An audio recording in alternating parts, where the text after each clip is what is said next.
China's leader Xi Jinping is continuing his high-profile Hey, let's go. Top G, lads. Warmly greeted as an old friend by President Putin. Beijing's billed this visit as a trip for peace. Mr. Putin said that Moscow was always open to negotiation. But the Americans have already warned that China's negotiation plan on Ukraine could be just a delaying tactic. From Moscow, our Russia editor Steve Rosenberg reports. Just 3 days ago, Vladimir Putin was named as a war crime suspect by the International Criminal Court. But that didn't stop China's president flying in and shaking his hand. Putin and Xi have met many times before. But never before has Russia's president been under such pressure. His war in Ukraine not going at all according to plan. Xi Jinping called Vladimir Putin his dear friend, his strategic partner. The Kremlin leader said they would discuss China's peace initiative.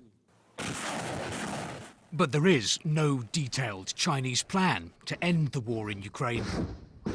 What Moscow would like from Beijing is lethal aid to help it win.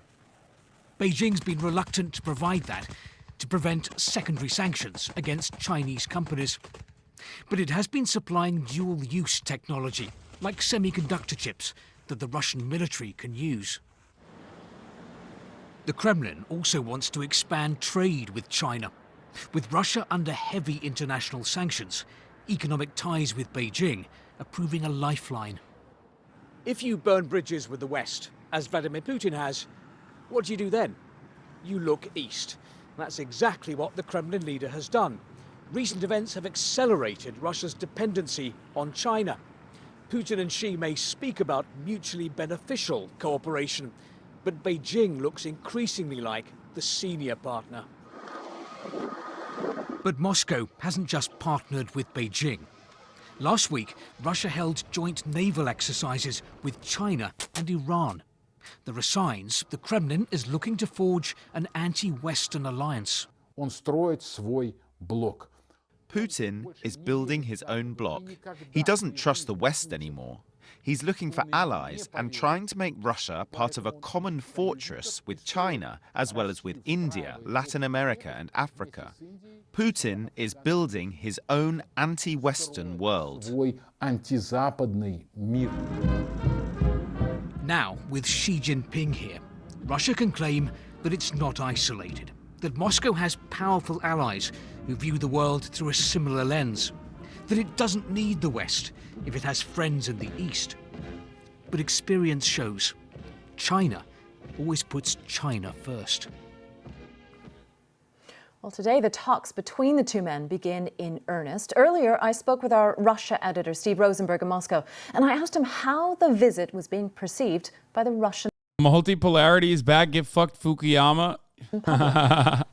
You see the word drug, friend, in the headlines on a lot of the papers since both leaders addressed each other as dear friends.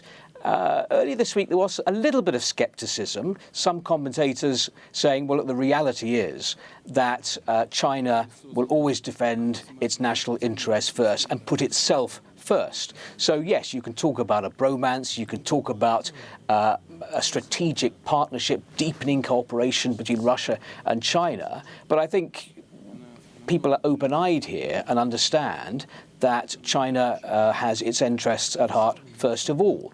And also there is an understanding that despite the talk of partnership and a no-limits partnership, this is not a partnership of equals anymore. That very much now, China is the senior partner. Xi knows life of P is close to the end, so he's just preparing for the transition. Preparing the transition? Wait, what? Why would he defend him then? Wait, that makes no sense, Moldova. Wait, what? Why would he like even in any way, shape, or form like go out to bat for him then? I mean, he might be, okay? Like Vladimir Putin might be on the end of his rope, right? Like he might just be fucking dying soon. Whatever, I don't know. Sure, hopefully R.I.P., you know, fucking smoking on the Putin pack or whatever, right? But like, how does that make any sense with respect to like with respect to like China going there and showing support now. Mama Liga just says things in the chat. Whenever Russia is brought up, he just says things. Here that Russia is very dependent on China for diplomatic support, political support, and for economic support too. Russia needs Chinese markets since, Russia is under heavy international sanctions right now. Well, for the view from China, let's go live to Beijing now and speak to our correspondent, Stephen McDonnell. Stephen, take me through the logic of this. Xi Jinping has problems of his own. He's under huge pressure to improve the economy. But China's trade with Russia is relatively small. So how is he improving matters by building up his relationship with Vladimir Putin? Well, it's a good question, and in some ways it could be making the situation potentially worse. And the reason is that the Chinese government here in Beijing has created this enormous expectation that this peace plan might work. Whereas I think most serious observers do not expect anything of the sort. They don't think that Xi Jinping is going to leave Moscow with a Ukraine war peace deal. And in fact, some would say that it's not even designed to do that. The Chinese government has actually been accused of using this as a bit of a smokescreen to enable the Chinese government to keep trading with Moscow, to keep supporting the Russian government mid-invasion in a way that's palatable. Well, now, at the same time as the day 2 of this state visit, we've got this surprise visit to Ukraine by Japan's Prime Minister. And if Xi Jinping leaves Moscow with nothing, comparisons are going to be made. I mean, people are going to be looking at those two leaders, where they chose to go to, what their priorities are.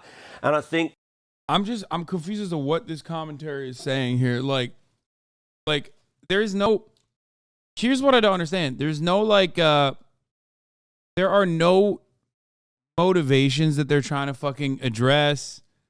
They're just literally kind of saying nothing. It just feels like they're upset and that they're just friends with one another. Like, what the fuck?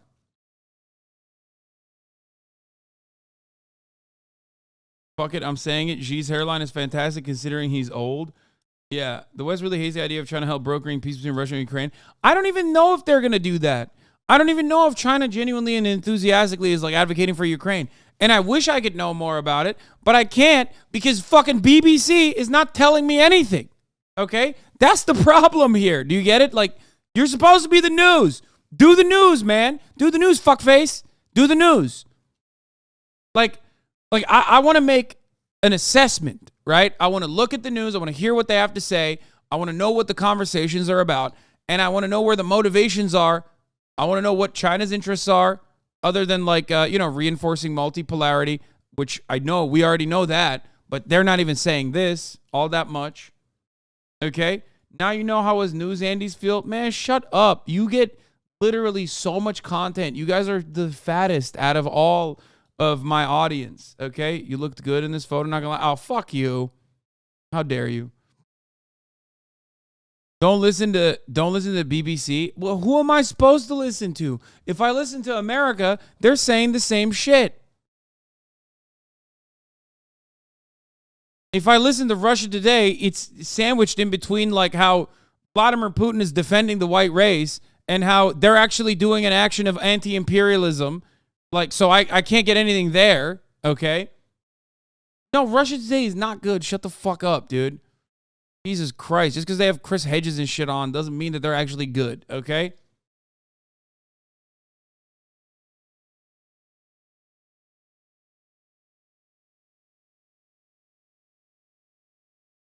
You know Gucci and Balenciaga are owned by the exact same company, right? Okay. And? Wait, hold up. Let him cook. What's he going to say? I want to know. I want to know what else he's going to say. What does that mean? He's like, I just wanted to let you know. Actually, there's nothing else behind that statement. Just wanted to let you know.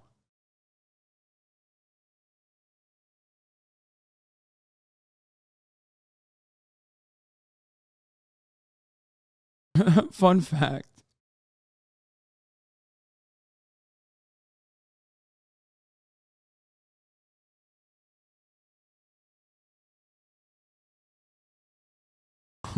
Guys, wait till you find out who pays my paychecks, dude. That doesn't bother you? No. I don't give a fuck.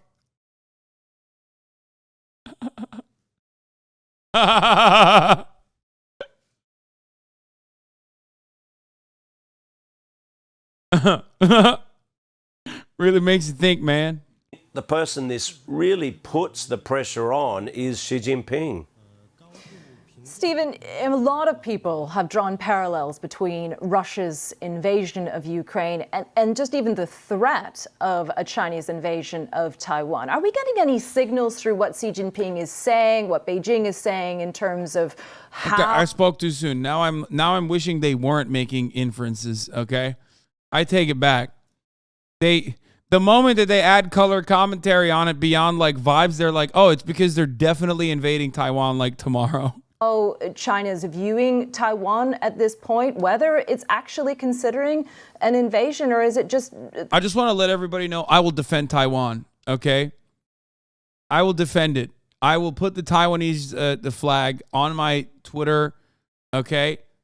Like I got Chinese relatives, okay? They're from Taiwan. I'm going to fucking defend Taiwan so hard, dude. You understand? Like you don't unimaginable amounts of defense. Might want to avoid the invasion takes, brother. Bro, I'm not saying shit. Notice how I just said I would defend Taiwan so hard? On the front line, dude. Yeah. Yeah, I'm learning. I am resisting. I'm resisting. I'm learning. Winnie the Pooh, I'm coming for you.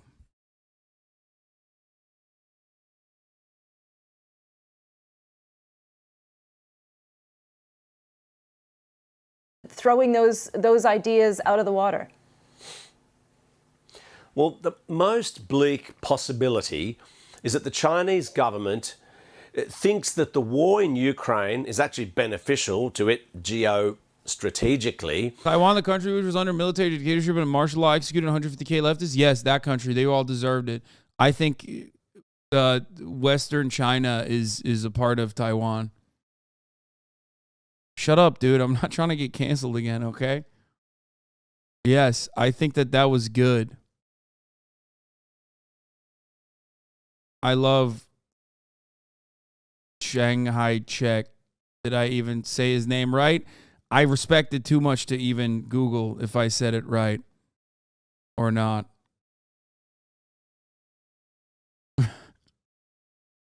Yeah.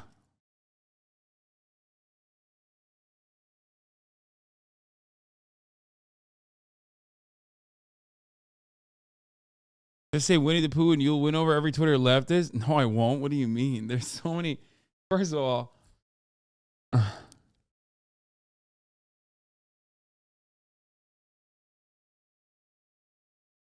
there goes the China trip, dude. I don't fucking let me go to China. Ooh, let me go to China. You don't even understand, dude. And the things I will do. Holy shit. And that's because Russia is doing its dirty work at the moment. It's really taking it up to the West.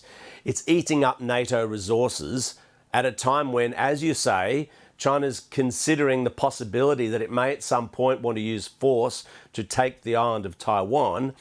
And so, like I say, there is a pretty dark scenario which would suggest that the Chinese government doesn't quite mind the war in Ukraine in that it puts all this pressure on the West. The flip side of that, though, is that the West has hung together more tightly than many would have expected. The war hasn't been going well for Russia, considering how long it's gone. And it might make some of the generals in Beijing think twice about what it might... Why'd they got an Australian guy to fucking do China commentary on the BBC?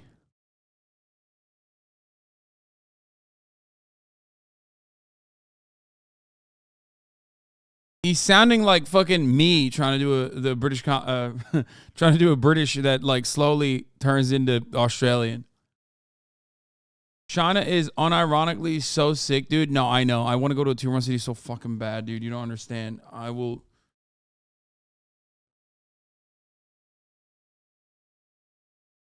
That haircut is disqualifying.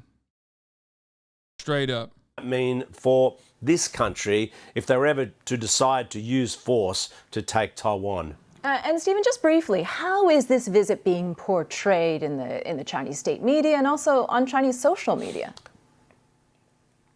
Well, lots of coverage, of course. You know, we had the letter from Vladimir Putin published in the Renminbi, the main organ of the Communist Party, yesterday, but plenty of articles in state-run press. We've seen it on television here, on the 24-hour news networks, lots of pictures of the two leaders sitting down.